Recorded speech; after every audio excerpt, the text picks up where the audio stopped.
Sejam muito bem-vindos a mais uma transmissão do Instituto Vida para Todos, dentro do tema geral, Evangelho de João, Palavra, Vida e Edificação.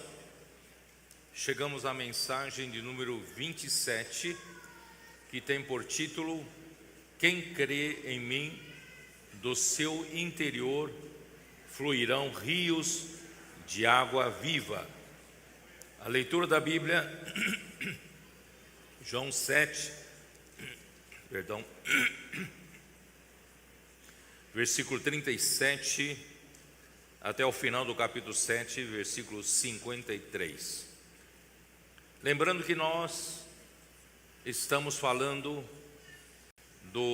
da permanência do Senhor Jesus na festa dos judeus, na festa dos tabernáculos. E conforme apresentamos nas mensagens anteriores, que as festas dos judeus que Deus havia estabelecido é para indicar que nosso Deus é um Deus de festa. Ele quer festejar com o homem. E ele prometeu levar o povo de Israel a possuir, a herdar uma boa terra, e os produtos que forem gerados a partir da boa terra será os produtos para a festa. E a boa terra nós sabemos que representa o nosso Senhor Jesus Cristo. Ele é a boa terra prometida por Deus a seu povo.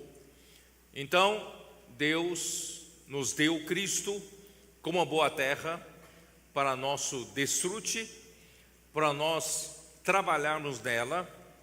É o que os nossos adolescentes fazem muito bem: imersão na palavra, e a palavra é Cristo.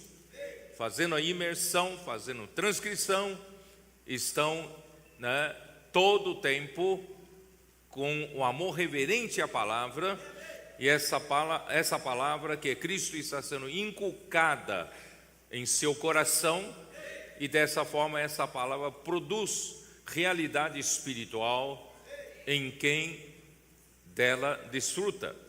E aí nós trazemos para as reuniões os produtos da terra, e nós temos sempre uma festa. A vida da igreja é uma festa. Eu não vou detalhar porque já foi abordado esse assunto.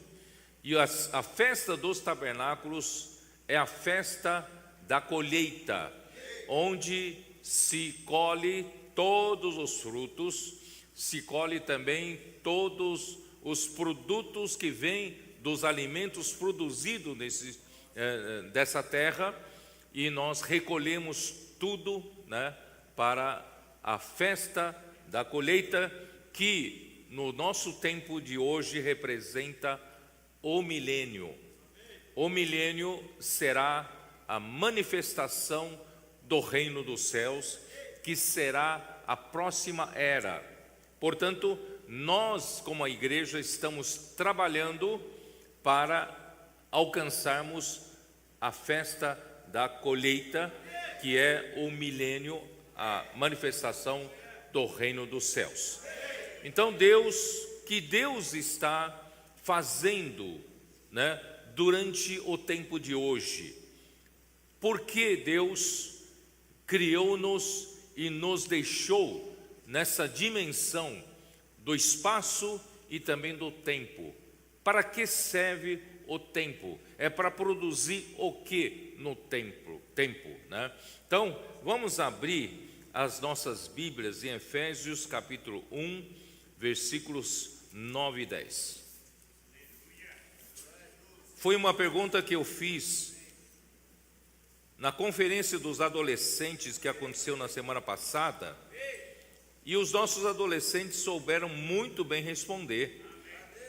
Eu perguntei-lhes se eles sabiam qual é a vontade de Deus.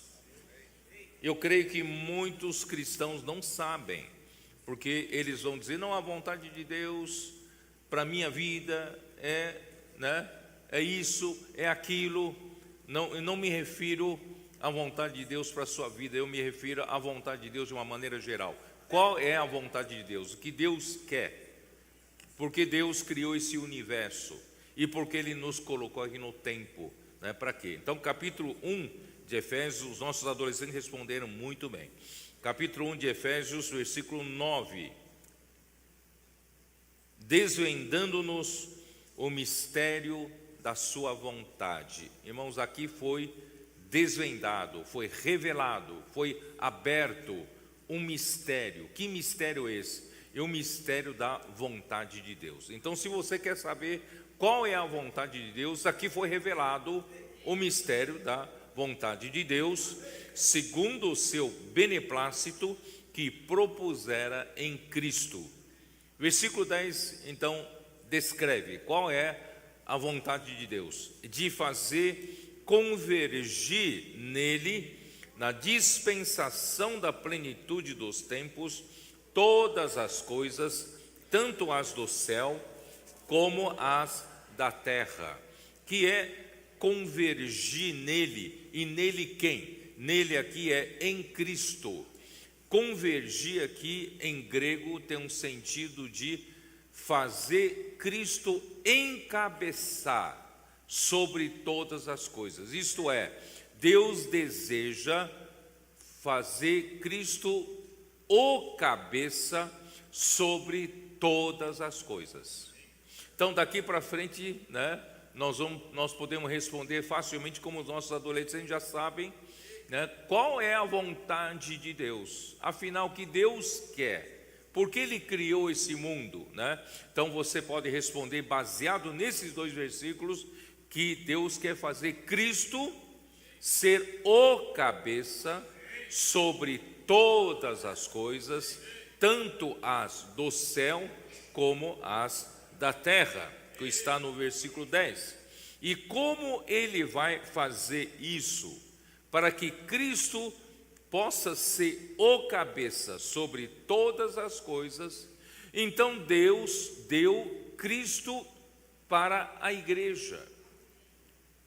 A igreja tem essa responsabilidade de fazer Cristo ser o cabeça sobre todas as coisas.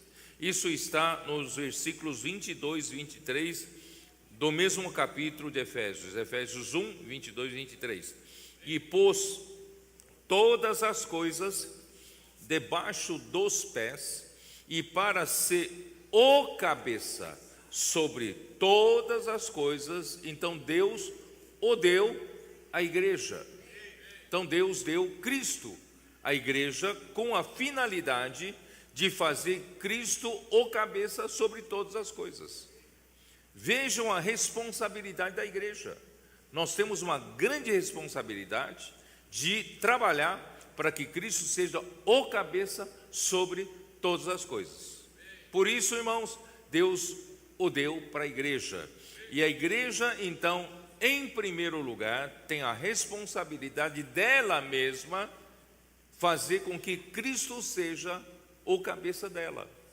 Quer dizer, irmãos, nós precisamos ter essa consciência que para que a vontade de Deus seja feita, nós precisamos trabalhar para que Cristo seja o cabeça, primeiramente na igreja, e por meio da igreja, Ele possa fazer Cristo o cabeça sobre todas as coisas. Então, como Ele vai fazer? Então, eu preciso voltar um pouquinho para o versículo 10. De fazer encabeçar em Cristo, na dispensação da plenitude dos tempos, todas as coisas, tanto as do céu como as da terra. Isso quer dizer o quê? Que significa na dispensação da plenitude dos tempos? Que você entendeu? Nós entendemos então daqui, a partir daqui,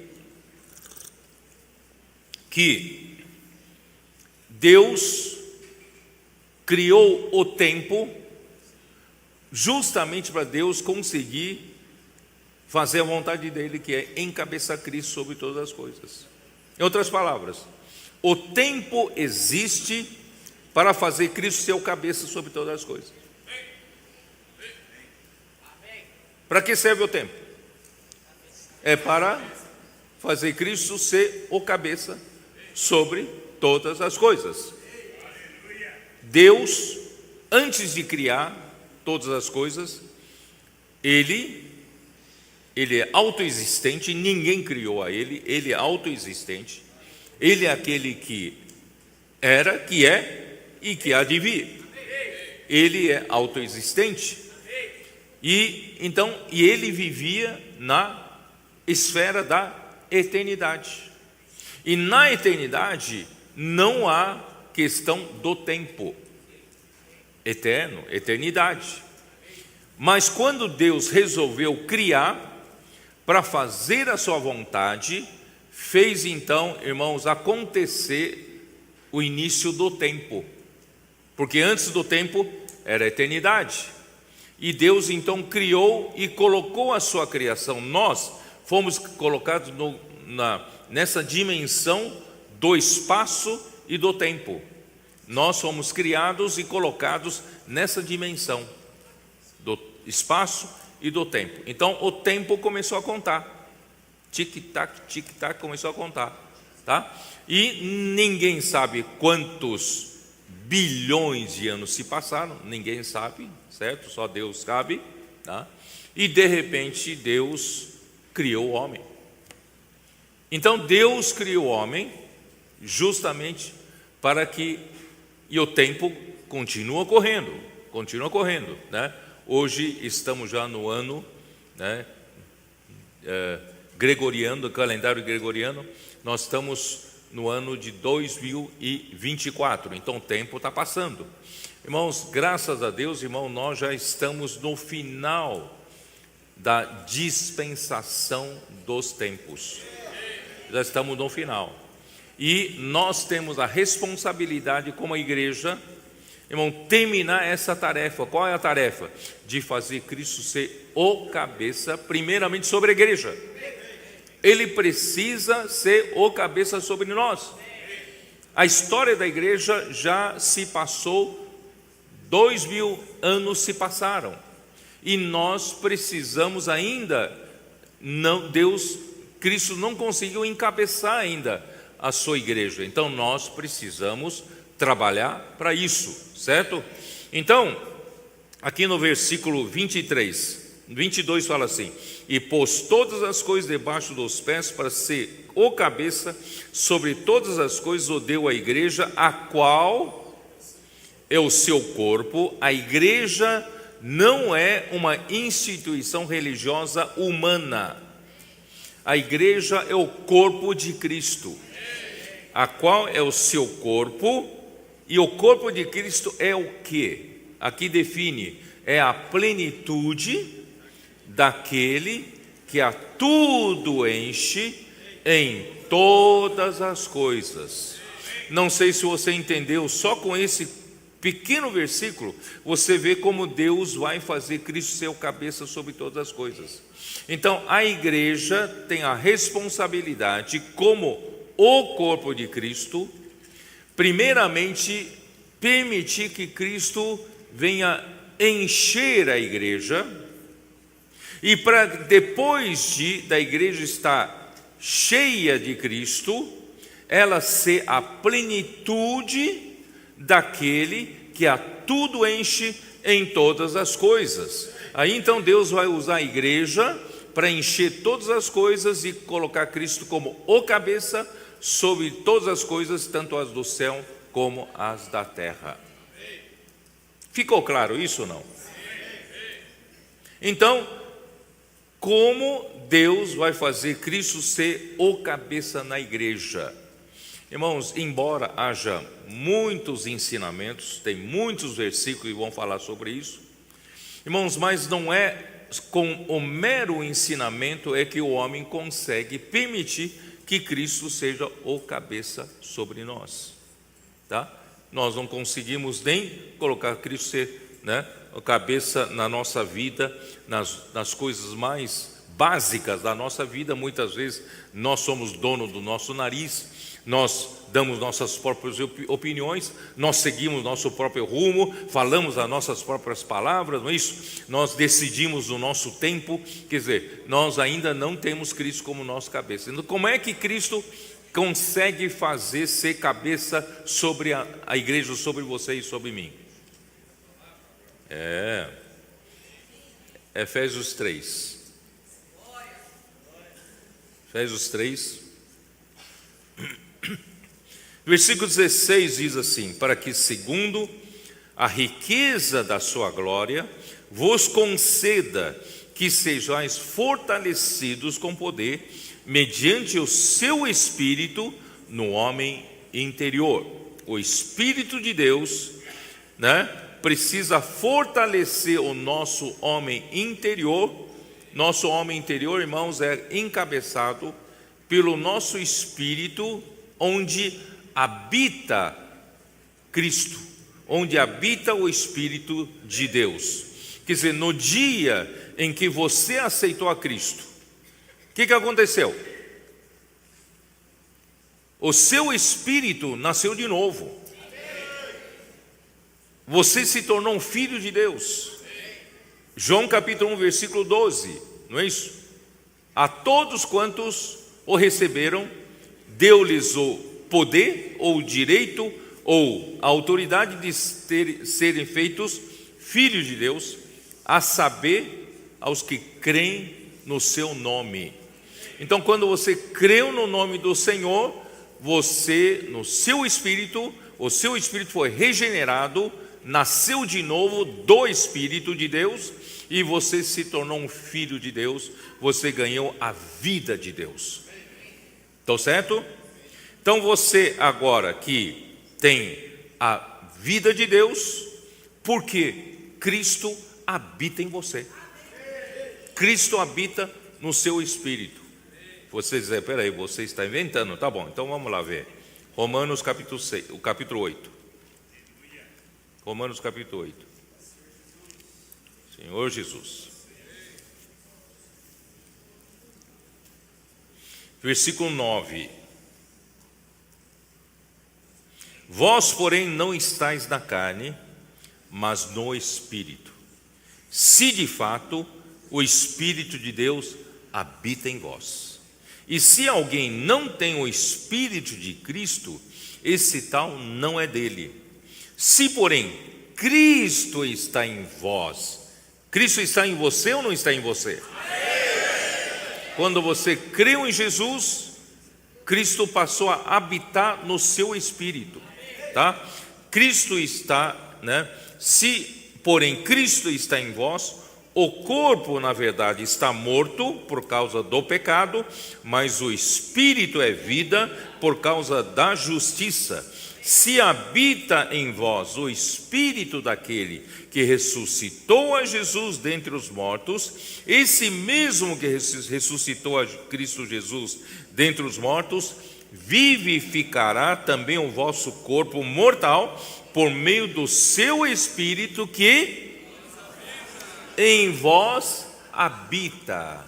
Então, você que creu em Jesus, você sabe que Cristo habita em você em forma do Espírito. O Espírito habita em você, certo? E você sabe que você, como um ser humano, é formado de 3 partes. Você tem um espírito humano, você tem a sua alma e você tem o seu corpo. O seu corpo é feito do pó da terra e terreno, mas o seu espírito e alma foram criados pelo fôlego de Deus, do Deus eterno. Então, seu espírito e alma são eternos. São eternos. E só que precisaria você crer em Jesus para você receber o Espírito de Deus no seu espírito, e você nasceu de novo do Espírito e pelo Espírito. E Cristo então habita no seu espírito. Só que você ainda tem a alma. Você ainda tem seus pensamentos próprios, a sua mente, a sua emoção e a sua vontade fazem parte da sua alma. Então, como Cristo vai encabeçar você? Agora que Deus, pela sua fé em Cristo, Deus colocou Cristo no seu espírito, não colocou? O que Ele precisa fazer? Ele precisa fazer Cristo habitar também na sua alma. Precisa colocar Cristo para governar a sua alma. E como Ele vai fazer isso? Agora vamos seguir, versículo 3. Como, mediante o seu espírito, no homem interior, Deus deseja fortalecer-nos. O homem interior é o espírito humano que tem Cristo habitando nele. Agora, esse Cristo que habita no espírito humano precisa fortalecer o homem interior. O homem interior é o espírito humano com o espírito de Cristo habitando nele, precisa comandar a sua alma. Esse é o homem interior. Isso aí é o homem interior, tá? E assim habite Cristo no vosso coração pela fé. Como é isso? O que é coração? Quem sabe o que é coração? Acho que o nosso adolescente sabe, não sabe? O coração é formado pela consciência, que é uma parte do espírito, mais a alma, as três partes da alma. A consciência, que é do espírito, mais a mente, emoção e vontade, formam o nosso coração. Então, Cristo que habita no meu espírito, precisa habitar no meu coração. Ele não vai deixar de habitar no espírito, mas a partir do espírito, eu preciso colocar a minha alma sendo comandada pelo espírito. Vocês estão me entendendo? O problema é essa alma desencabeçada. O problema é essa alma querendo viver por conta própria. Irmão, nós precisamos colocar nossa alma sob o comando do Espírito que habita em nosso espírito. Isso é fazer habitar Cristo no nosso coração. Isso tudo é feito pela fé. Quando você crê na palavra de Deus, isso acontece, tá? Então, e assim habite Cristo no vosso coração pela fé, estando vós arraigados e alicerçados em amor. Irmãos, esse amor é o amor de Deus. Então, quando Cristo começa a habitar no seu coração, Ele começa a governar os seus pensamentos. Ele começa a governar sobre as suas emoções. Ele começa a governar sobre a sua vontade, as suas deliberações, as suas decisões passam a serem governadas por Cristo. Vocês entenderam? Então é dessa maneira que Cristo faz com cada um dos membros do corpo de Cristo, com cada um de nós. Só que Ele vai fazer, quando você recebe Cristo para o seu coração, para a sua alma aceita ser governada por Cristo, a base desse trabalho é o amor de Deus. Quando Cristo habita em você, irmãos, Ele traz o amor de Deus. O amor de Deus, irmãos, é a dimensão mais perfeita que existe nesse universo. O amor de Deus, irmãos, é que vai nos unir todos em um só corpo. Todos os membros do corpo de Cristo, irmão, vão ser unidos pelo amor de Deus, tá? E como é que você vai fazer? Aí, versículo 18: a fim de poderdes compreender com todos os santos qual é a largura e o comprimento e a altura e a profundidade. Esse versículo aqui é muito estranho. Esse versículo poucos entendem, não é? Para compreender qual é a largura, qual é o comprimento, qual é a altura, qual é a profundidade, quem que não sabe, né? Você sabe que, no nosso mundo visível, tudo pode ser regido pelas leis da física. E a física é isso, é espaço e tempo. E quem não sabe o que é largura? Isso aqui é a largura, isso aqui é comprimento, isso aqui é altura e para baixo é a profundidade. Então, nós vivemos no mundo tridimensional, mas aqui não se refere a essas três dimensões do espaço, né, desse mundo tridimensional. Aqui está referindo-se às dimensões do universo, ou melhor, as dimensões do próprio Cristo. São dimensões espirituais, são dimensões celestiais, dimensões, sabe, da eternidade. E você e eu, como homem finito, que olha só para as coisas visíveis, nós não conseguimos entender as dimensões de Cristo.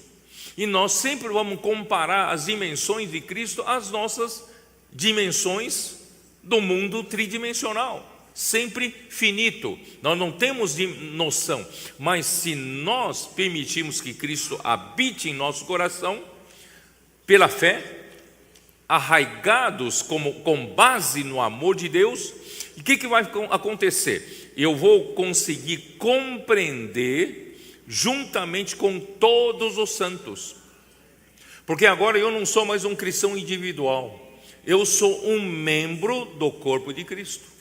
Um membro sozinho não entende, não vai compreender nunca as dimensões de Cristo, mas se eu me permitir edificar-me com outros, eu vou começar a entender quais são as dimensões de Cristo, qual é a largura, qual é o comprimento, qual é a altura, qual é a profundidade, certo?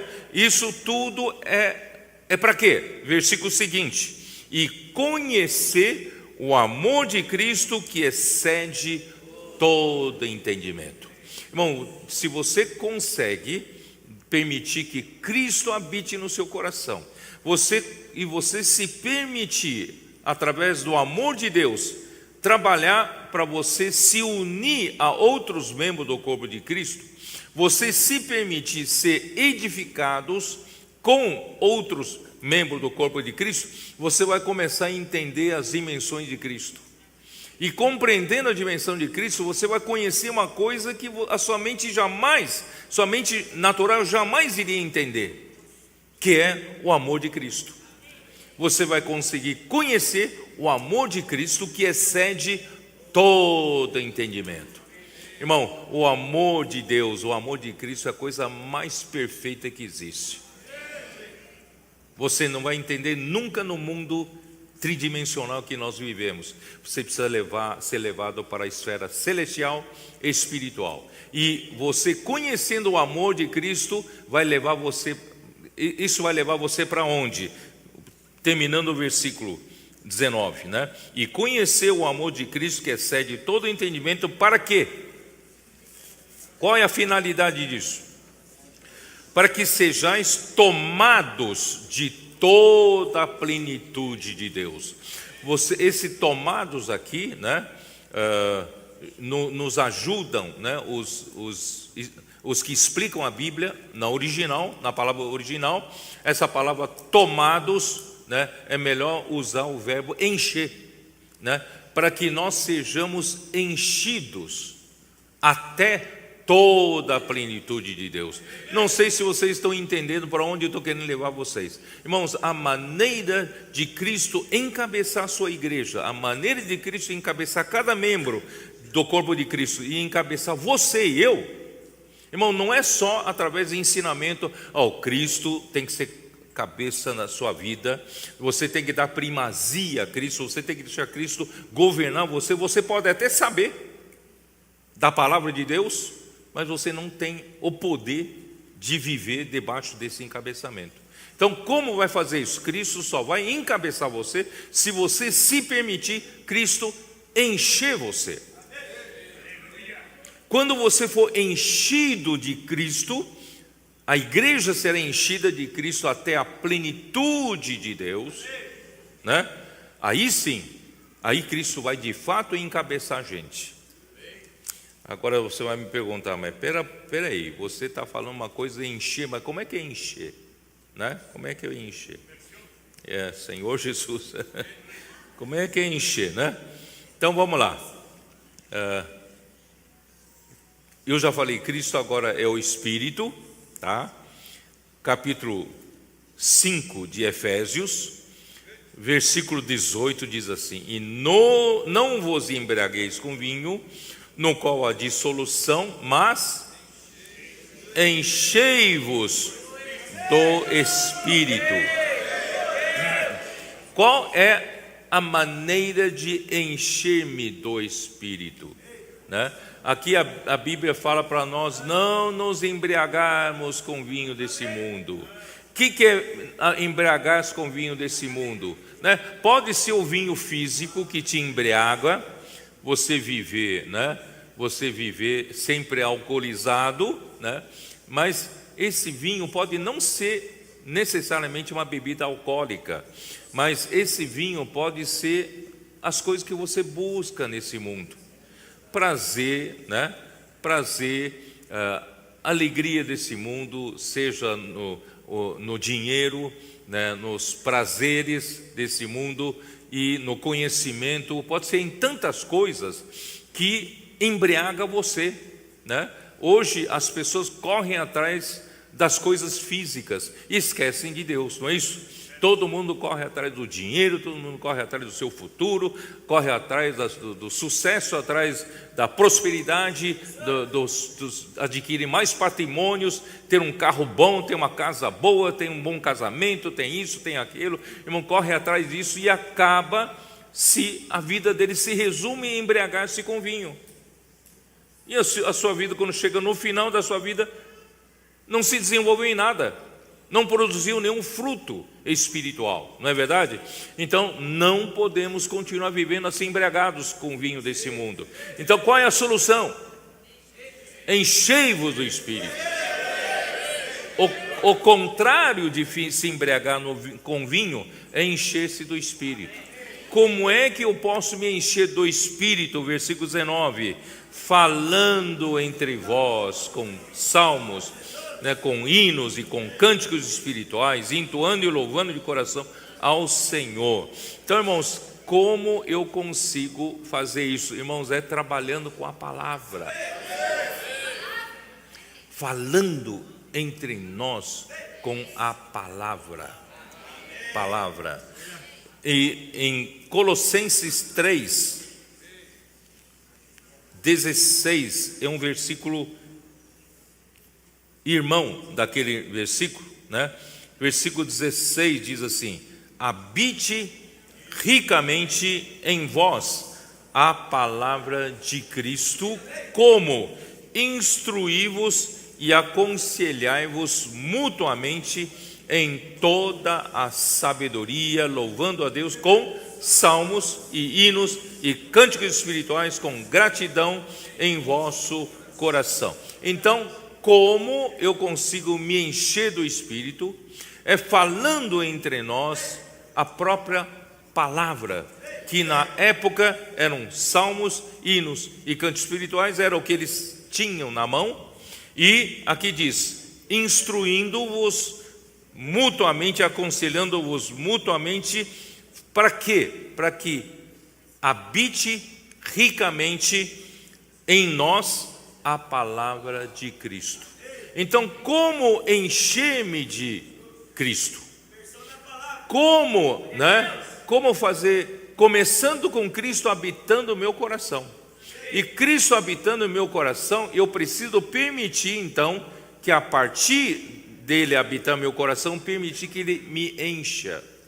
Como ele vai me encher? Irmãos, é encher-me com a palavra. Não confie na sua capacidade de praticar um ensinamento.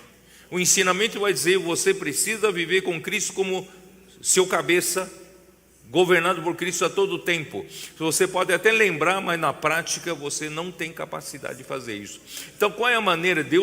Paulo nos deu uma maneira, irmãos, é nos enchendo da palavra. Por isso, irmão, nós entendemos que em Deuteronômio capítulo 6, né? Aqui diz, Versículo 1 diz assim: estes, pois, são mandamentos, os estatutos e os juízos que mandou o Senhor teu Deus, se te ensinassem, para os cumprisses na terra a que passas a possuir, tá?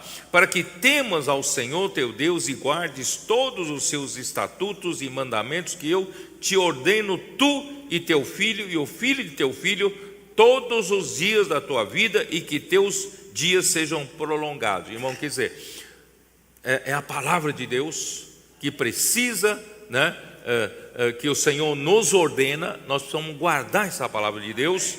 Ouve, pois, Israel, e atenta para os cumprires, para que bem te suceda e muito te multipliques na terra que manda leite e mel, como te disse o Senhor Deus e seus teus pais. Então Deus quer que a sua palavra seja guardada, seja praticada e seja inscrita em nosso coração. Olha, versículo 4. Então, qual é a maneira para fazer isso? Versículo 4. Ouve, Israel, ó Senhor nosso Deus é o único Senhor. Amarás, pois, o Senhor teu Deus de todo o teu coração, de toda a tua alma e de toda a tua força. Irmão, primeira coisa é você tem que amar o Senhor. Se você quer que Cristo seja o cabeça na sua vida, primeiro, ame o Senhor de todo o teu coração. E em segundo lugar, o que vai fazer? Versículo 6 nos dá um segredo.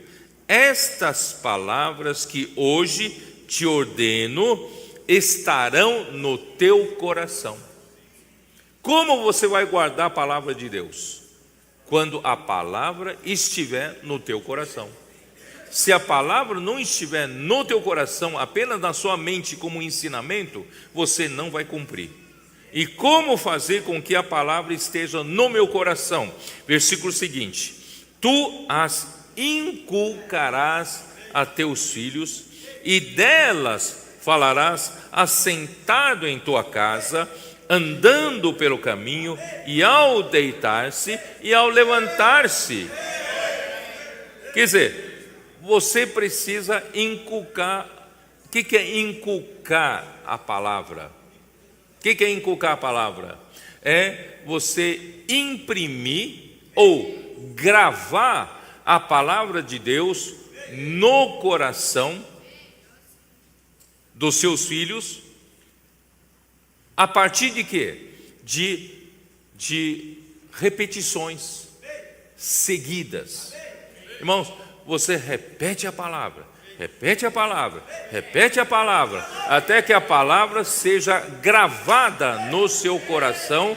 Porque aqui fala nos seus filhos, irmãos, porque os adolescentes, crianças, jovens recebem com mais simplicidade a palavra, não é? Os adultos já questionam muito, mas assim, por isso, irmão, Deus está trabalhando num grupo de adolescentes, estão nos dando esse exemplo. Eles estão o dia todo, irmãos, trabalhando em cima da palavra. Não que eles não estudem, eles estão tirando melhores notas na escola. Eles estão hoje, né, depois que começaram a fazer a imersão na palavra, eles estão tirando as melhores notas na escola, estão tendo, alguns deles estão sendo alunos exemplares nas suas escolas. Mas eles, por que isso? Porque eles estão inculcando a palavra de Deus no coração. Por que eles estão sentados aqui na frente? Porque eles amam a palavra. Por que eles estão anotando? Porque eles levam a sério. Porque essa palavra que eles estão anotando, eles precisam repetir, fazer imersão, repetir, até inculcá-la no coração. E dessa maneira, irmãos, eles estarão o quê? Fazendo habitar ricamente a palavra de Cristo neles.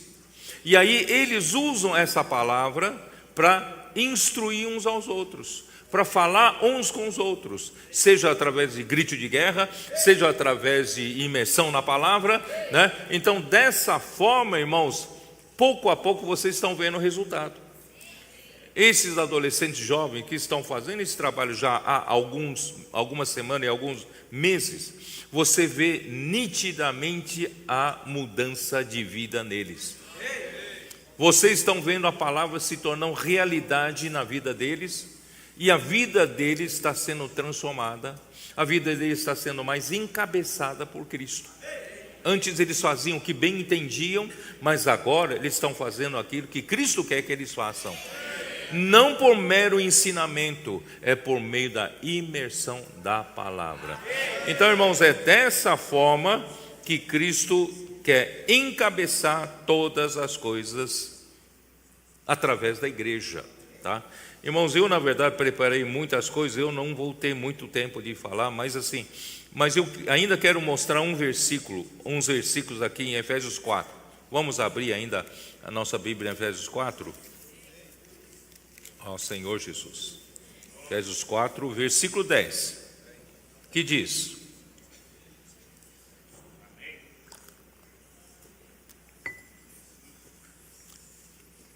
aquele que desceu é também o mesmo que subiu acima de todos os céus para encher todas as coisas. Esse conceito que já está na Bíblia, irmãos, os cristãos não têm. Os cristãos não assimilaram esse conceito. Cristo é a palavra, é o verbo que se fez carne, não foi? João capítulo 1, versículo 14. O versículo 1 diz assim: no princípio era o verbo, e o verbo estava com Deus, e o verbo era Deus. Ele estava no princípio com Deus, versículo 2. E versículo 14 diz o quê? E o verbo se fez carne, habitou entre nós, cheio de graça e de verdade, e vimos a sua glória, a glória como do unigênito do Pai. Então, o verbo, a palavra que estava com Deus e era Deus, um dia se tornou carne.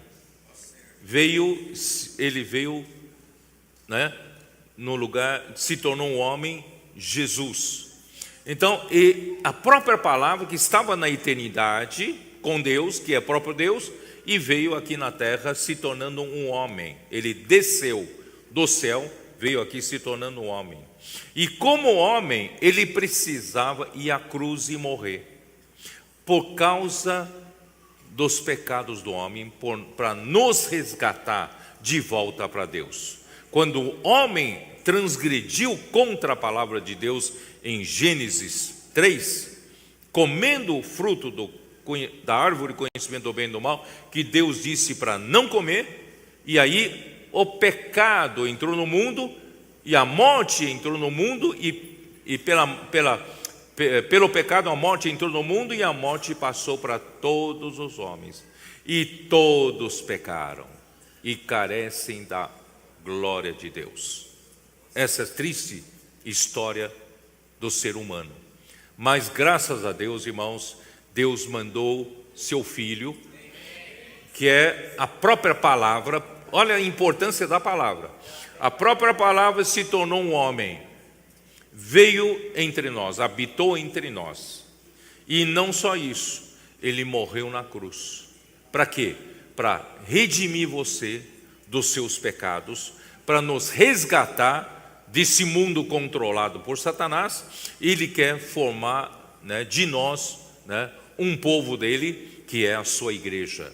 Ele então, na ressurreição, ele, né, gerou a sua igreja. Eu ainda vou falar um pouco melhor sobre isso. E ele, só que antes da sua ressurreição, quando ele morreu na cruz, ele foi para onde?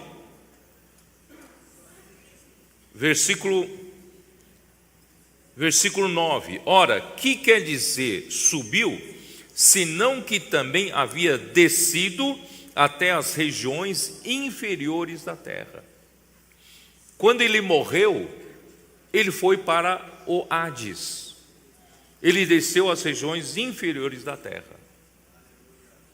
Aí Deus o tirou de lá, Deus o ressuscitou. E Deus o ressuscitou, irmão, não só o ressuscitou, Deus o fez subir até a sua destra.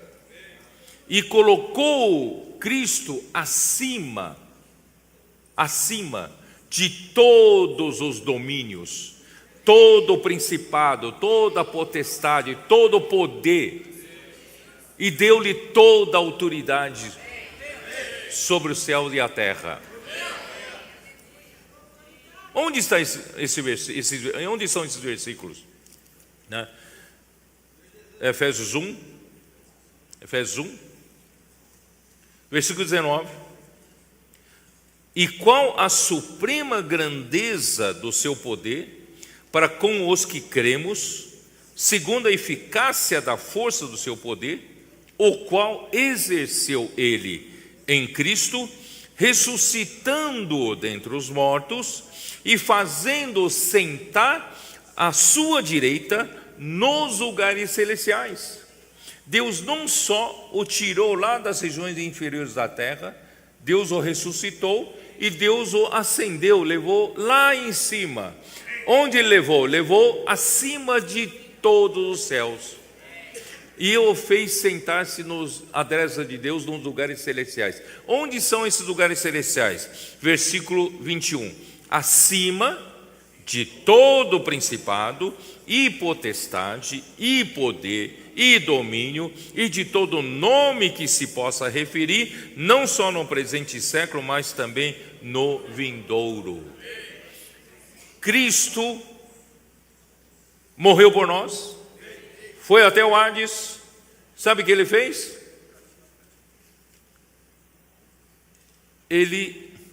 Vou ler aqui para vocês, senão vocês não vão acreditar. Versículo 8 diz assim: por isso diz, quando ele subiu às alturas, levou cativo o cativeiro e concedeu dons aos homens. Não sei se você entendeu ou não entendeu nada, né? Quando Cristo morreu por nós na cruz, ele morreu e desceu a Hades, nas regiões inferiores da terra. Irmãos, espiritualmente, figuradamente falando, todos nós, na queda de Adão, todos nós viramos cativos de Satanás. Somos cativos do pecado. Nós estamos debaixo de um controle, né? De um governo, de um império das trevas, e nós estamos debaixo de uma escravidão do pecado. Irmão, todos os homens são escravos do pecado, ou não são? Ninguém está livre. Todos os homens estão escravos, somos escravos do pecado, e está na morte, porque quando entrou o pecado, entrou a morte também, e a morte passou para todos os homens. Irmão, nós todos éramos cativos, né, desse cativeiro do pecado.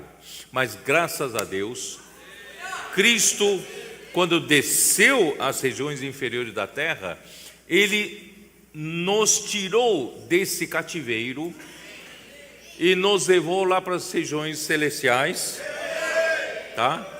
E ele concedeu dons aos homens. Não é isso que ele fala?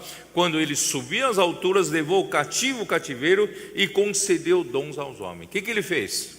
Irmão, na verdade, quando Cristo foi crucificado, ele venceu todas as coisas na cruz. Sabia disso? Ele venceu sobre o pecado, ele venceu sobre os pecados cometidos, que ele tem a autoridade para perdoar, ele venceu o ego, o seu eu, né?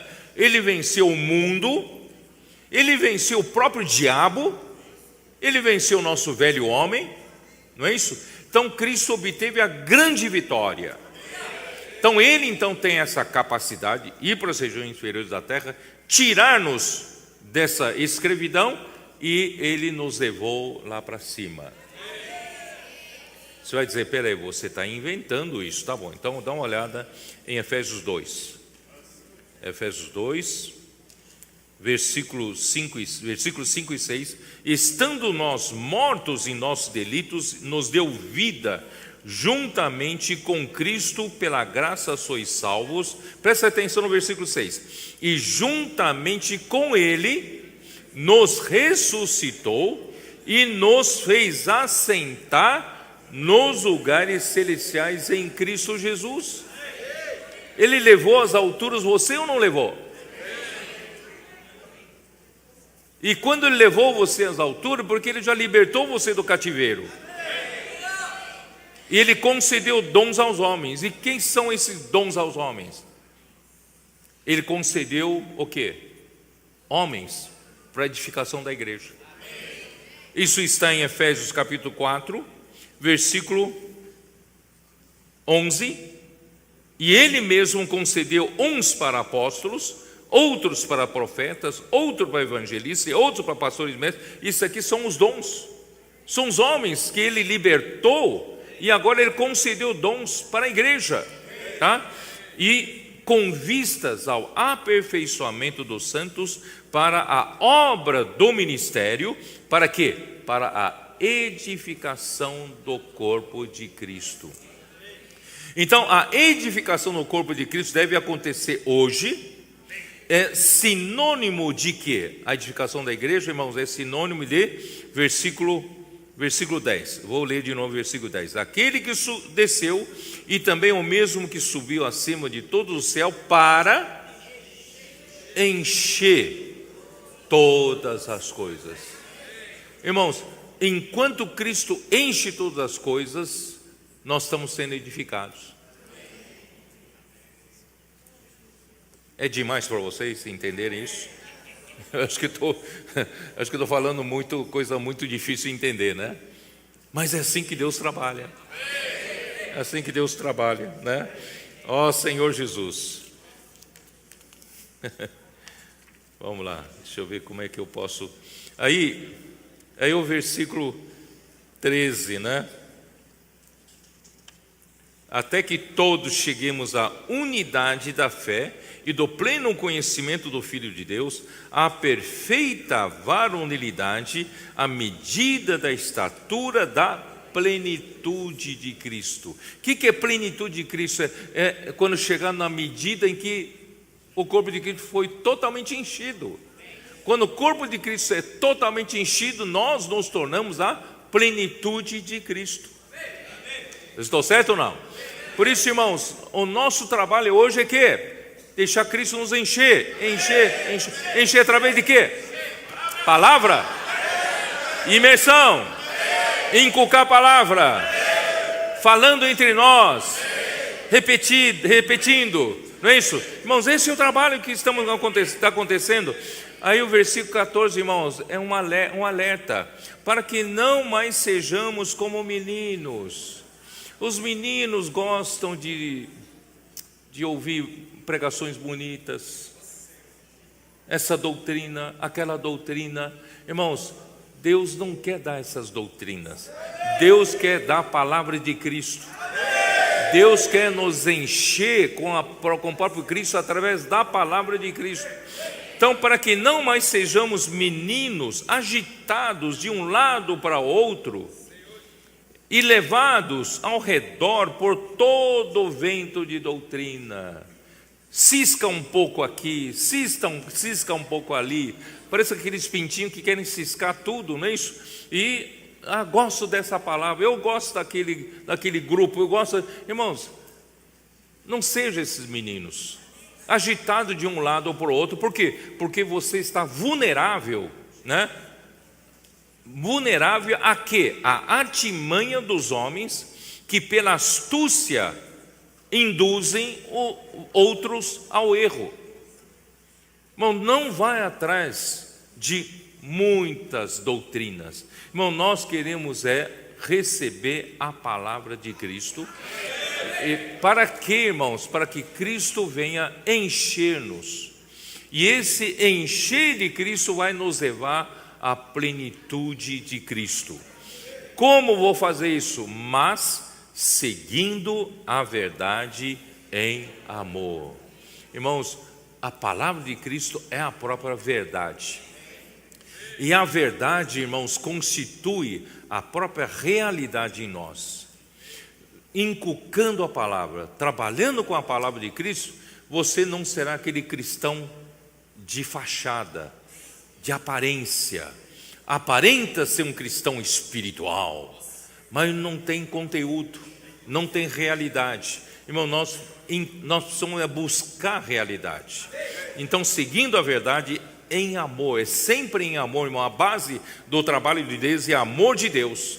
Sem amor de Deus, irmão, nós não temos, desculpe me falar, nós não temos cola, a gente não consegue se colar, a gente não consegue, não tem adesivo, não tem poder de união, a gente não consegue se unir, e nós nos tornamos meramente cristãos individualistas. Não, mas o amor de Cristo é que nos liga, que nos une, não é isso? Nos faz um só corpo, né? Então assim, nós precisamos trabalhar sempre em amor. Então, seguindo a verdade em amor, cresçamos em tudo naquele que é a cabeça, Cristo. Irmão, precisamos seguir a verdade. Por isso, irmão, um dos nossos trabalhos nesse próximo semestre, na agenda positiva, irmão, vamos seguir de perto a palavra. Vamos correr atrás da palavra. Irmão, não de ventos e doutrina, mas da palavra de Cristo, certo? A conferência internacional vai acontecer menos de 2 semanas, não é isso? Você está inscrito? Se você não está inscrito, hoje ainda tem a oportunidade, né? Quem está aqui preparado para ajudar? Parece que alguns irmãos devem ter dificuldade de fazer inscrição, né? E aqui nós temos hoje vários irmãos, podem ajudar, né? Acho que os irmãos vão dar um aviso sobre isso. Não pode ajudar você. Eu não consegui fazer inscrição, não sei como fazer, né? Então assim, os irmãos vão ajudar você. Irmão, vamos correr atrás da palavra.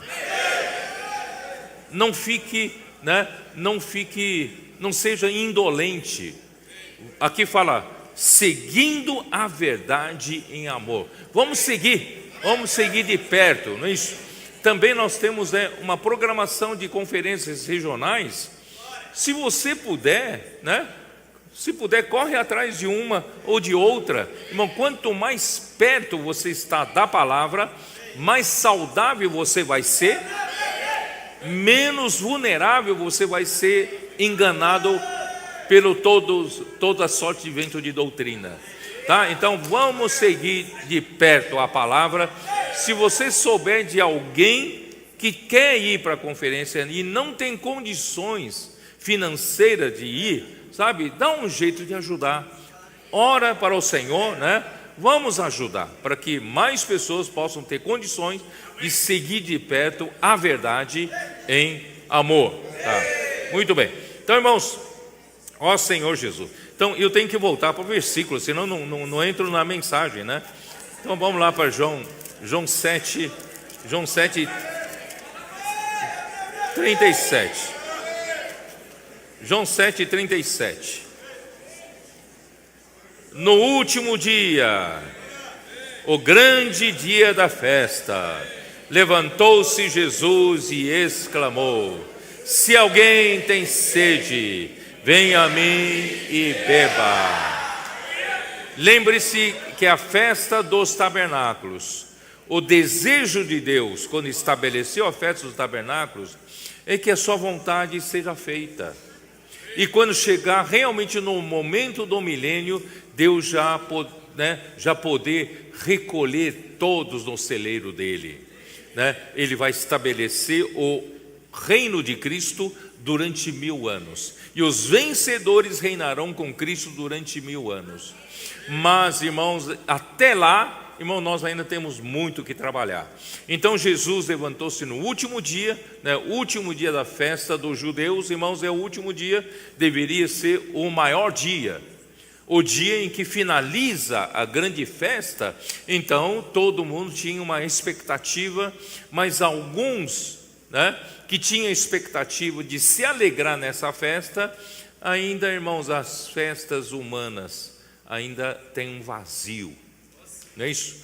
No último dia ainda tem um grande vazio dentro de si. Então Jesus disse: se alguém tem sede, venha a mim e beba.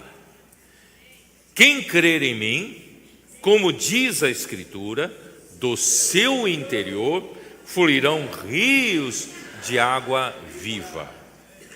Isto ele disse com respeito ao Espírito que haviam de receber os que nele crescem. Pois o Espírito, até aquele momento, não fora dado, porque Jesus não havia sido ainda glorificado. Irmãos, ó Senhor Jesus, esse versículo é difícil de entender, é muito difícil de entender. Jesus, no último dia, se levanta e exclama: quem tem sede, venha a mim e beba. Como é que, você como um ser humano, né? Como todo mundo, olha para um homem daquele, levanta e fala: quem tem sede, venha a mim e beba. Quem é esse homem? Como ir até ele beber se eu tenho sede, né? Será que ele é o dono da fábrica de águas minerais, de engarrafadora, né? Engarrafadora, águas minerais, né? Quem tem sede, venha a mim e beba. Aí em seguida ele fala: quem crer em mim, como diz a Escritura, do seu interior fluirão rios de água viva. Quer dizer, não somente quem crê ter a sua sede satisfeita, saciada, mas ainda do seu interior, né, se tornarão rios a jorrar, fluirão rios de água viva. Como pode ser uma coisa dessa? Certo? E depois, o versículo 39 é mais difícil ainda entender, porque isto ele diz com respeito ao Espírito que haviam de receber os que nele crescem. Então, quem crê em Jesus ia receber o Espírito, pois o Espírito até aquele momento não fora dado. Ora, não havia então o Espírito, né? Até aquele momento não tinha sido dado esse Espírito, né? Porque Jesus ainda não tinha sido glorificado. Então Jesus não tinha sido glorificado, não havia esse Espírito. Havia Espírito ou não havia Espírito? O Espírito de Deus já não estava na criação? Não é? Gênesis 1, versículo 2 não diz? Gênesis 1, versículo 2, está na sua Bíblia, né? A terra, porém, estava sem forma e vazia, havia trevas sobre a face do abismo, e o Espírito de Deus pairava por sobre as águas. Já não estava o Espírito de Deus lá em Gênesis 1, versículo 2, na criação? E como aqui diz que o Espírito ainda não fora dado? E agora? Porque Jesus ainda não tinha sido glorificado. Não ficou complicado entender? Ó Senhor Jesus. Então, irmãos, com o objetivo de encher a igreja, Jesus Cristo como homem na carne, ele não poderia encher a igreja. Estou certo? Ele precisava se tornar um espírito.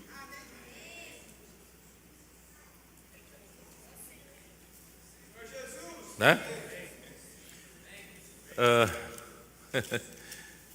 E que significa Jesus ainda não tinha sido glorificado? Que significa Jesus ser glorificado? Jesus, homem, ser glorificado, né? Vamos ver Atos 3, o livro de Atos, capítulo 3,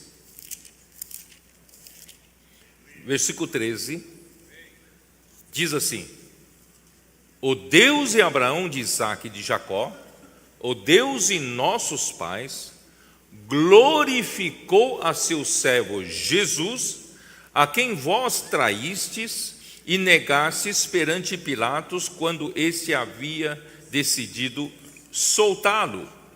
Tá? Versículo 15: dessarte, mataste o autor da vida, a quem Deus ressuscitou dentre os mortos, do que nós somos testemunhas. Então, quando Deus glorificou a Jesus? os líderes judeus mataram a Jesus, tá?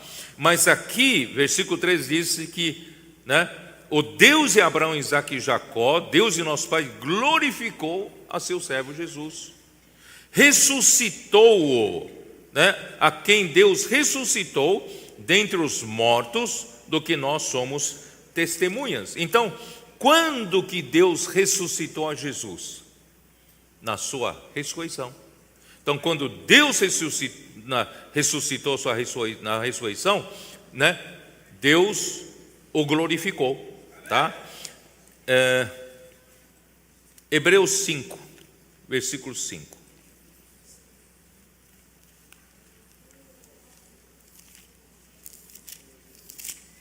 Hebreus 5:5.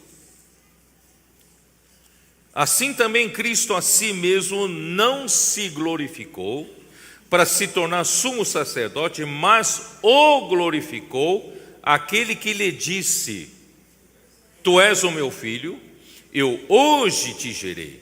Irmãos, quando foi que Deus Pai disse a Jesus: Tu és o meu filho, eu hoje te gerei?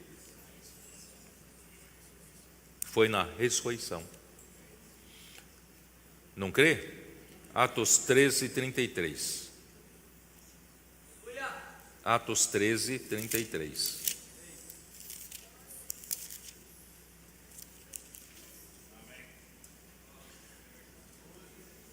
Como Deus a cumpriu, versículo 32, nós vos anunciamos o evangelho da promessa feita a nossos pais. Na verdade, a ressurreição de Cristo e se tornar o Espírito foi um evangelho da promessa que Deus já fez para o povo de Israel, tá? Como Deus a cumpriu plenamente a nós, seus filhos, ressuscitando a Jesus, como também está escrito no Salmo 2: Tu és meu filho, e eu hoje te gerei, e que Deus o ressuscitou dentre os mortos, para que jamais voltasse à corrupção. Desta maneira o disse: e cumprirei a vosso favor as santas e fiéis promessas feitas a Davi. Vocês entenderam? Que quando que Deus ressuscitou o homem Jesus? Quando que Deus glorificou o homem Jesus? Quando? Quando Deus o ressuscitou. E no dia em que Deus o ressuscitou, o que Deus disse? Tu és o meu filho, eu hoje te gerei.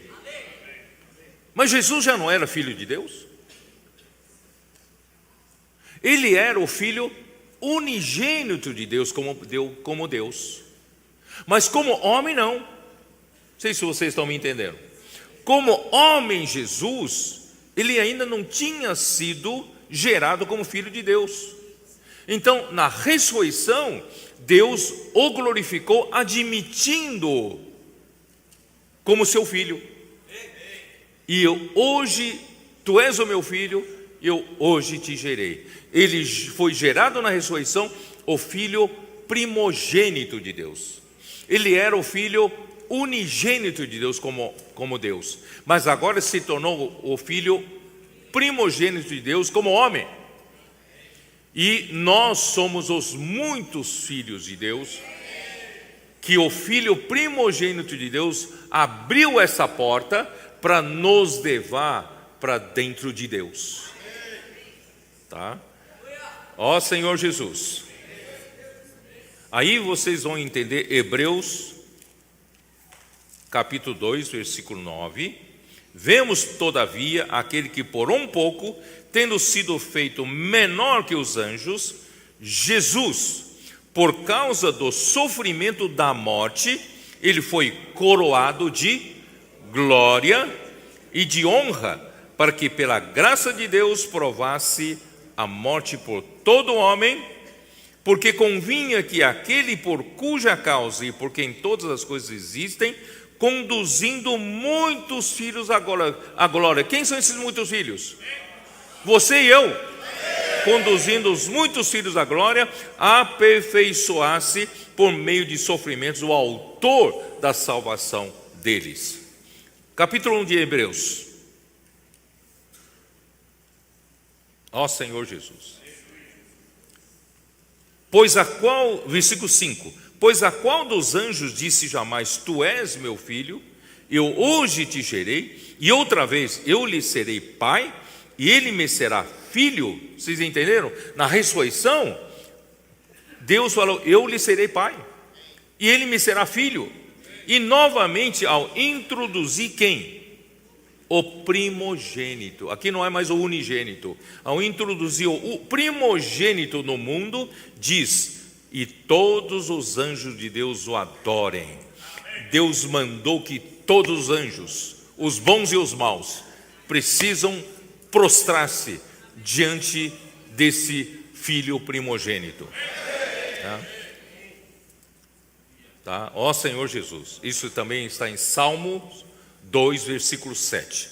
E, portanto, irmãos, na véspera da sua crucificação, em João capítulo 17, abra sua Bíblia em João capítulo 17. Na véspera da sua ressurreição, da sua crucificação, Jesus então rogou ao Pai. Dê uma olhada aqui, isso é muito importante. Rogou ao Pai. Versículo 4 diz assim: Pai, eu te glorifiquei na terra, consumando a obra que me confiaste para fazer. Eu fiz tudo que tu me mandaste fazer, eu fiz tudo. Aí ele só tem um pedido no versículo 5: e agora glorifica-me, ó Pai, contigo mesmo, com a glória que eu tive junto de ti, antes que houvesse mundo. Não sei se você entendeu esse versículo. Jesus, como homem, estava indo para a sua morte, né? A sua morte por crucificação por causa dos homens, né? Para resgatar os homens segundo a vontade de Deus. Ele iria morrer, só que ele tinha um pedido ao Pai: Pai, quando eu morrer, não me deixe na morte. Quando eu morrer, me glorifique. Me glorifique como? Me glorifique o quê? Me ressuscitando. Não deixe que a minha carne veja a corrupção. Eu quero ser glorificado. E glorificar com o quê? Contigo mesmo. Deus é a própria glória. Ele pede: papai, glorifica-me contigo mesmo. Com o quê? Com a mesma glória que eu tive junto de ti antes da criação. Antes da criação, o Filho unigênito de Deus estava na glória do Pai. E agora ele, obedecendo à vontade do Pai, se tornou um homem para nos resgatar. E ele estava se oferecendo como sacrifício vivo para morrer na cruz. Mas antes de morrer na cruz, ele tem esse pedido: Pai, não vai me deixar na morte. Me glorifica. Eu quero a mesma glória que eu tive junto de ti, né? E Deus o glorificou, ressuscitando dentre os mortos.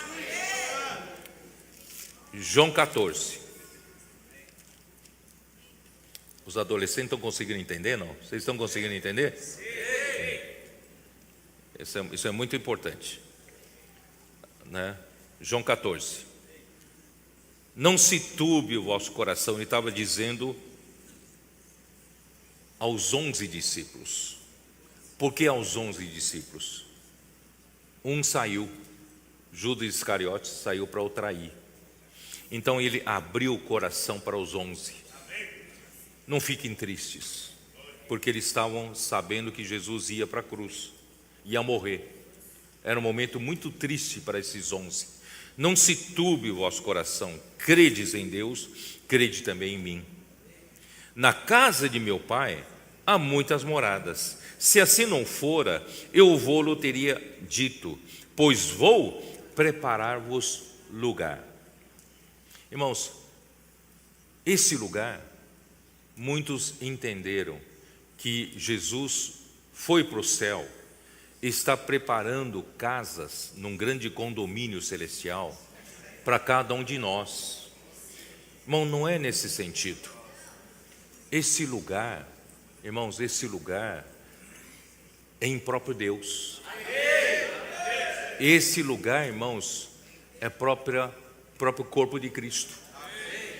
Como membro do corpo de Cristo, nós vamos ser todos introduzidos em Deus e nós vamos ser uma casa espiritual, que é a igreja, o corpo de Cristo.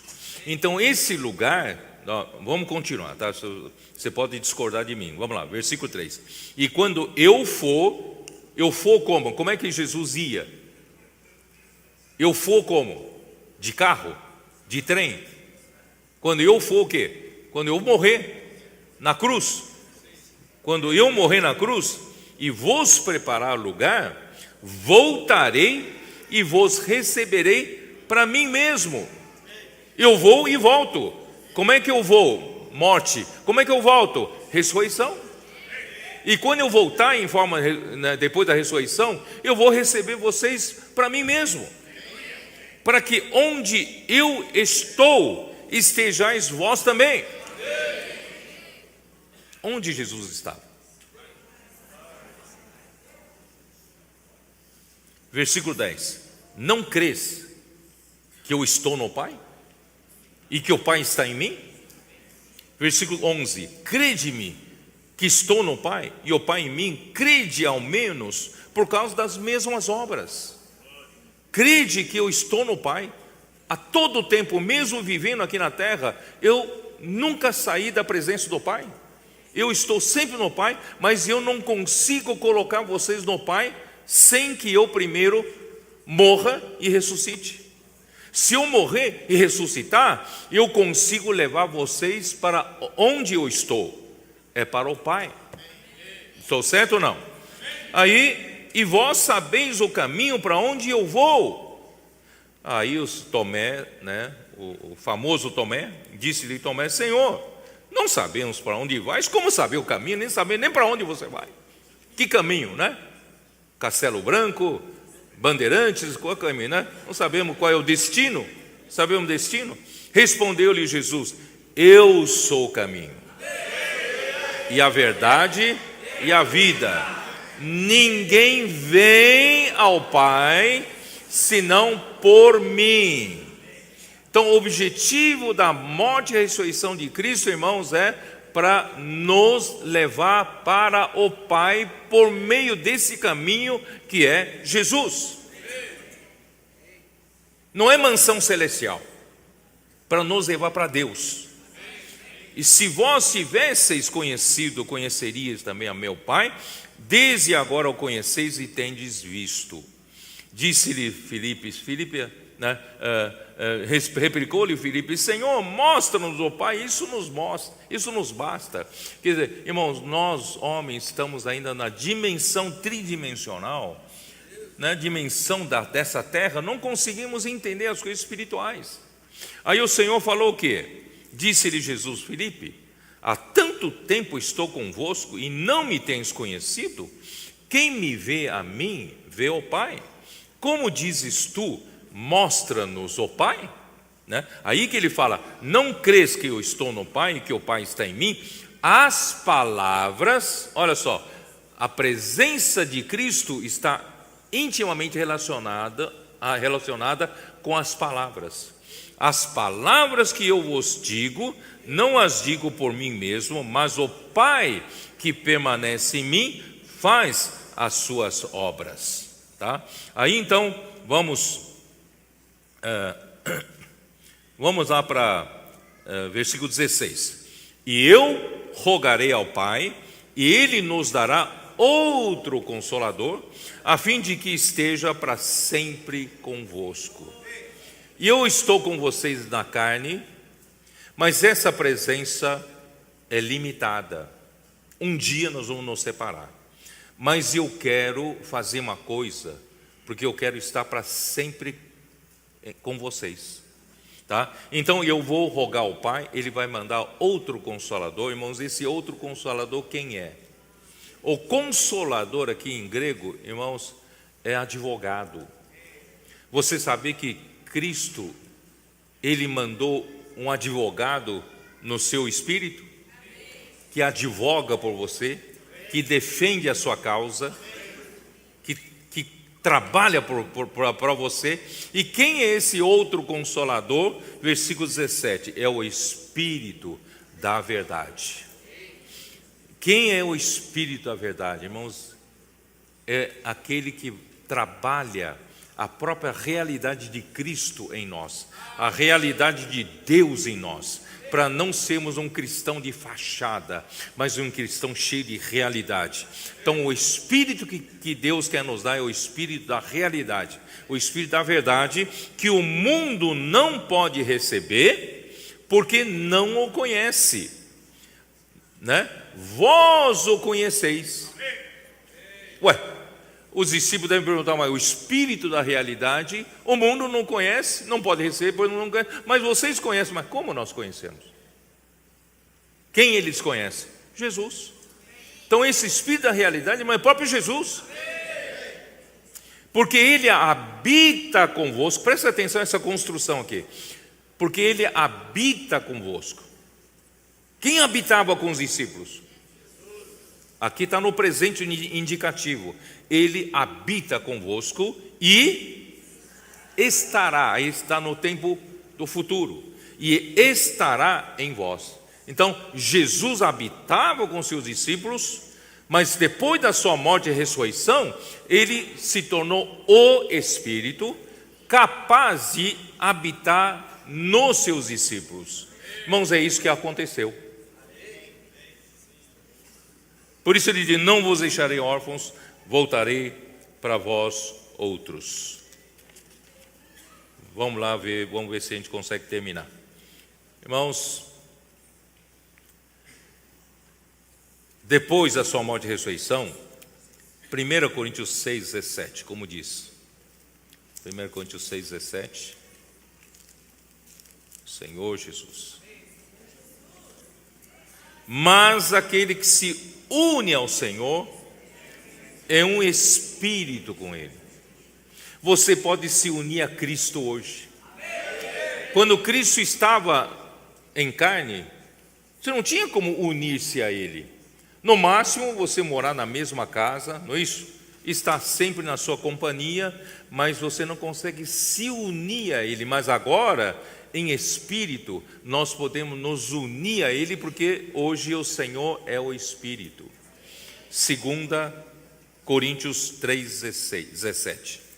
2 Coríntios, segunda carta de Paulo aos Coríntios, capítulo 3, versículo 17.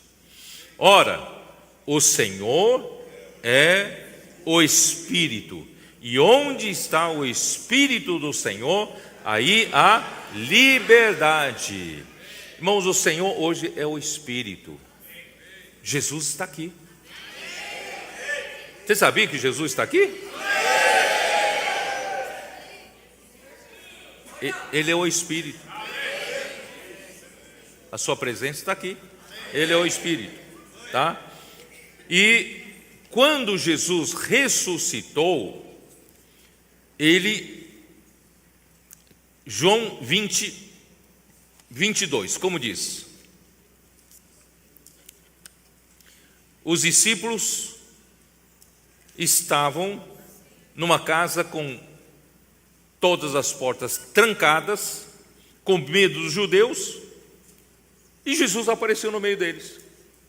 Depois da morte e ressurreição, apareceu no meio deles e pôs-se no meio e disse-lhes, versículo 19, paz seja convosco. De repente ele apareceu e disse, paz seja convosco. E versículo 21, disse-lhes, né? Bom, vou ler o versículo 20. E dizendo isto, lhes mostrou as mãos e o lado, a crucificação. Alegraram-se, portanto, os discípulos ao verem o Senhor, ficaram contentes.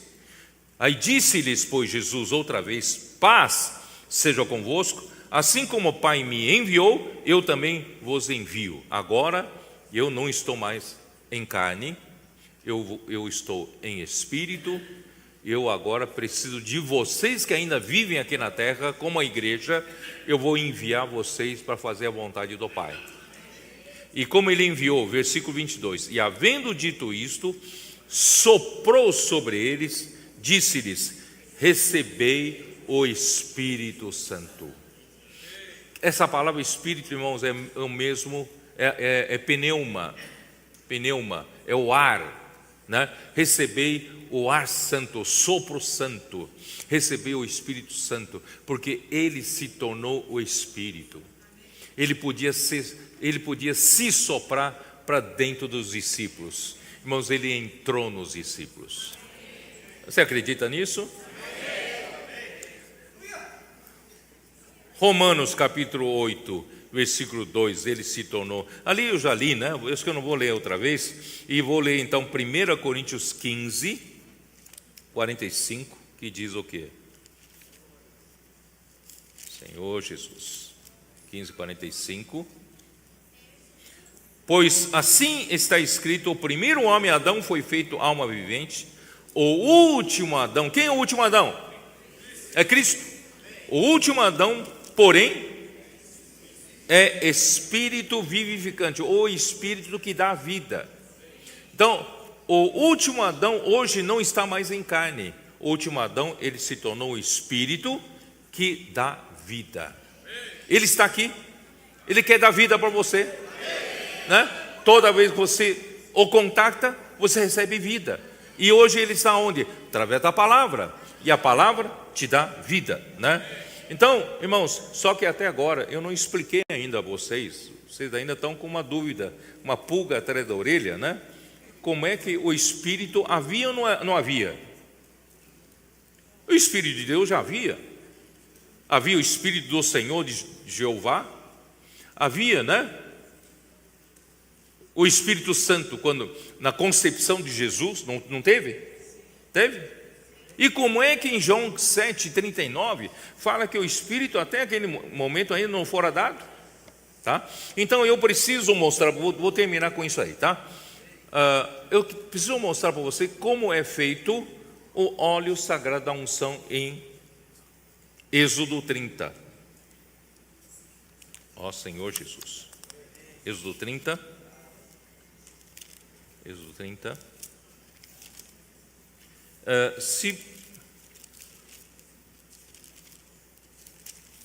Se vocês acharem, podem colocar aquela ilustração. Êxodo 30, tá? Versículos de 22 até 25, aqui descreve o óleo sagrado da unção, tá?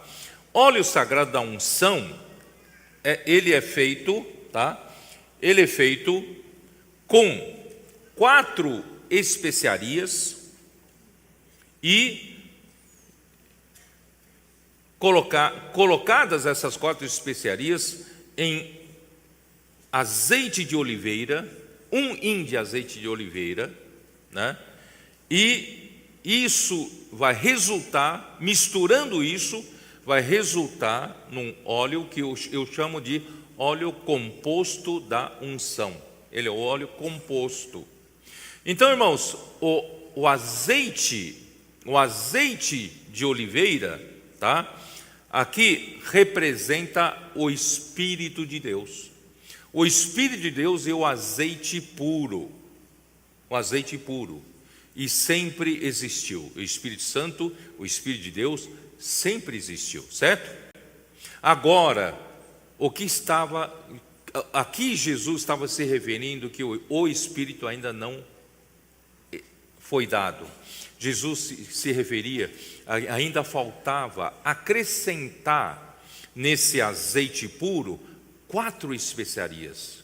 Essas 4 especiarias estão relacionadas à humanidade de Jesus, às experiências humanas de Jesus, como viver humano, a morte na cruz, a sua ressurreição, não é isso?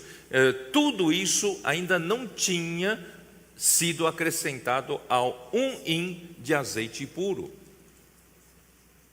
Então, só quando Jesus, ele se fez carne, é o verbo que se fez carne, então acrescentou um elemento nesse óleo composto, que é a encarnação, não é isso? Jesus se tornou homem, porque Deus era Deus. Deus não tinha natureza humana, mas graças a Deus, irmãos, quando o verbo se fez carne, irmãos, Deus hoje tem, né, no Espírito agora tem um elemento da humanidade. Então, e Deus nunca experimentou viver como homem. Tanto é que Jó reclamou: Deus, tens tu olhos de carne?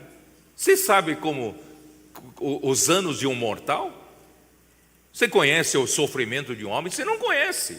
Mas graças a Deus, quando Jesus se tornou homem, ele experimentou o viver humano. Ele foi rejeitado, ele foi injuriado, não é isso? Ele foi mal entendido, mas, irmãos, ele experimentou tudo isso por tua causa e por minha causa. E ele sofreu a morte. E a morte da cruz, essa experiência da morte da cruz, irmão, tem que ser acrescentado nesse óleo composto da unção. E ele também não ficou na morte. Deus o glorificou, ressuscitando dentre os mortos. Ele foi gerado filho primogênito de Deus, foi coroado de glória e de honra. Irmãos, essas experiências todas precisavam ser adicionadas em um hin de azeite puro. Vocês estão entendendo? Então, aí, irmãos, se forma o óleo composto da unção. E mais ainda, essas 4 especiarias são 500 ciclos de peso, né, do primeiro elemento, 250 e 250 dos 2 elementos do meio, segundo e terceiro, e o 4º elemento tem 500 ciclos. Então são 3 unidades de 500 ciclos, representando o Deus triuno, e o do meio se partiu em 2. Temos o Pai, o Filho e o Espírito Santo. E somente o Filho morreu por nós na cruz, foi partido em 2. Vocês estão entendendo?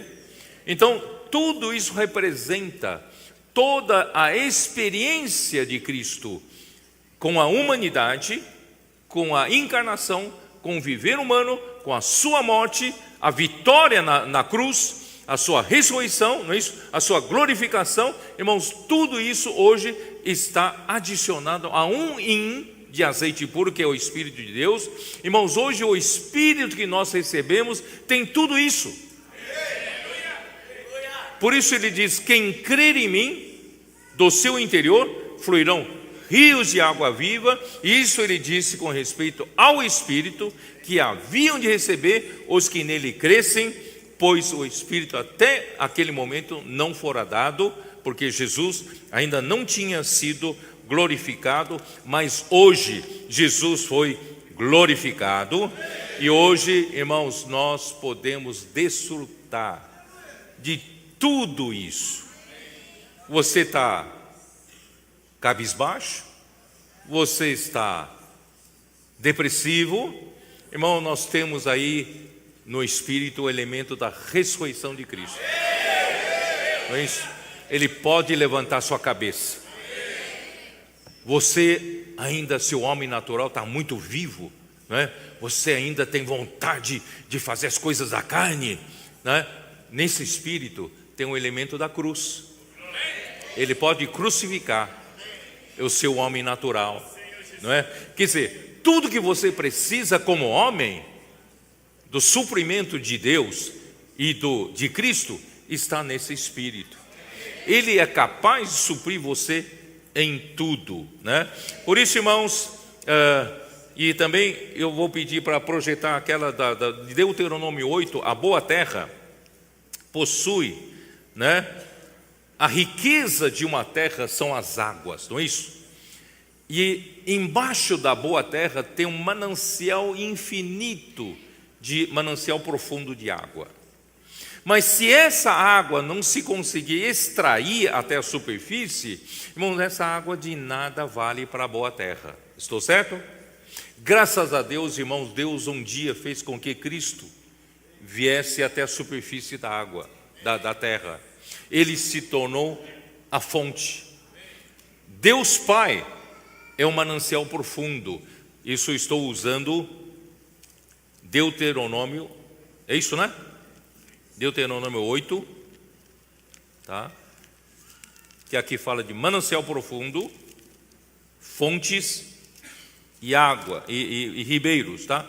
Versículo 7: porque o Senhor teu Deus se faz entrar numa boa terra, terra de ribeiros de águas, de fontes de mananciais profundos que saem dos vales e das montanhas. Então, essa figura ilustra, irmãos, o Deus triuno, o Pai como o manancial profundo, e um dia Deus mandou e enviou seu Filho até a superfície da terra para beneficiar a terra, para beneficiar o homem. Então ele se tornou a fonte.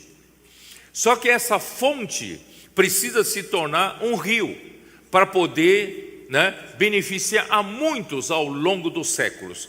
Graças a Deus, irmãos, ele se tornou o Espírito. E através do Espírito, ele se tornou um ribeiro. Esse ribeiro nos beneficiou.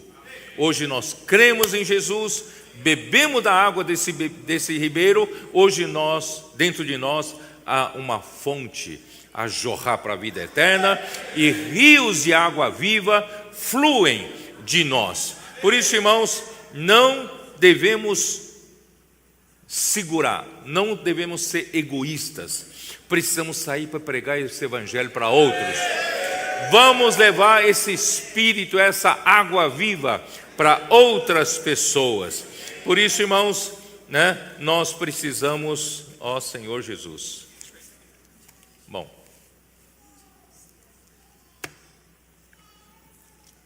nós precisamos, irmãos, cumprir a nossa missão, Jesus disse no final, no último capítulo, últimos versículos de Mateus 28, depois que ele morreu, ressuscitou, Deus o colocou nas regiões celestiais acima de toda autoridade, de todo principado. Deus lhe deu toda a autoridade. Está aqui, versículo 18. Jesus, aproximando-se, falou-lhes, dizendo: toda a autoridade me foi dada no céu e na terra. E ele então manda-nos: ide, portanto, fazei discípulos de todas as nações, batizando-os em nome do Pai e do Filho e do Espírito Santo, ensinando-os a guardar, todas as coisas que vos tenho ordenado. Essas coisas foram ordenadas através da palavra. E eis que estou convosco todos os dias até a consumação do século, até a plenitude dos tempos, até fazer a vontade do Pai. Eu vou estar com vocês. Eu entreguei para vocês essa incumbência, mas eu estou com vocês trabalhando juntos. Por isso, irmãos, nós não estamos sozinhos. Nós estamos, quando pregamos o evangelho nas ruas, Cristo está conosco. Quando nós servimos juntos, irmãos, para edificar a igreja, o Senhor está conosco. Ó Senhor Jesus. Bom, tem a última parte para terminar esse trecho, mas eu não vou ler, que é finalzinho, de João 7, aquela parte final. Então era isso que eu queria compartilhar com vocês. Espero que vocês tenham entendido, irmãos, essa grande verdade. Está aqui na Bíblia, muitas vezes ficou desapercebido por nós. Primeiro, Deus quer encher a igreja de Cristo, e a maneira de encher é com a palavra. E a palavra, como encher, irmão? Por meio da imersão, por meio de inculcar a palavra. E Cristo hoje se tornou o Espírito. Ele pode nos suprir de todas as nossas necessidades, e Ele continua na palavra nos suprindo, e nós trabalhamos também com essa palavra, pregando o Evangelho do Reino para todas as nações. Aí nós vamos trazer o Senhor de volta. Vamos terminar com vai chegar a plenitude da dispensação dos tempos, onde Cristo, depois do milênio, irmãos, Cristo no milênio, Ele vai encabeçar todas as coisas, e no final do milênio, Ele vai jogar toda desobediência para o lago de fogo, e o último inimigo a ser lançado, não só Satanás, mas também o último inimigo a ser lançado no lago de fogo é a morte. Daí Ele entregará o reino a Deus Pai, e Deus será tudo e em todos por toda a eternidade. Aí não haverá mais necessidade do tempo, porque o tempo é para encabeçar Cristo sobre todas as coisas. Enquanto ainda o tempo está correndo, irmãos, vamos trabalhar, Vamos inculcar a palavra, e vamos levar essa palavra para outras pessoas. Jesus é o Senhor.